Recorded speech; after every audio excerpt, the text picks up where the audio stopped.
Y también en temas de vialidad, diputados proponen regular la circulación de los tráilers doble remolque y con ello reducir accidentes en carreteras.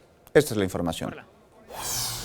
La temporada de vacaciones se aproxima y en las carreteras del país el número de automovilistas se incrementa y a la par se pueden presentar accidentes.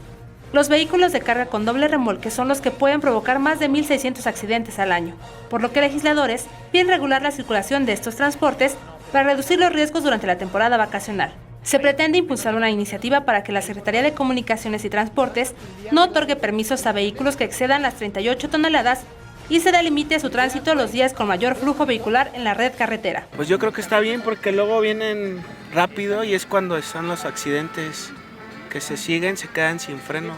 Por el peso y todo, pues sí deberían regular para que esté un mayor control y seguridad para nosotros. Es porque ocasionan muchos accidentes y las vialidades no están hechas para ellos, la realidad.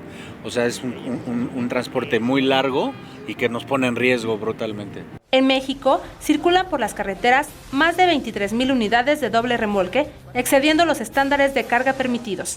De acuerdo con los estudios de la Secretaría de Comunicaciones y Transportes, los tráilers de carga pesada o doble remolque ocasionan que las carreteras sean reparadas cada 10 años.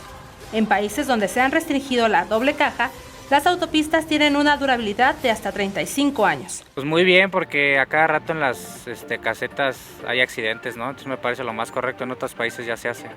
La cuestión de la doble caja. Sí, en otros países te permiten hasta cierto tonelaje con una sola caja y aquí en México no, entonces por eso a cada rato hay accidentes, ¿no? De regular la circulación de estos transportes, se espera que la seguridad en las autopistas del país mejore. Con imágenes de Andrés Brito, Erika Sandoval, 21 Noticias.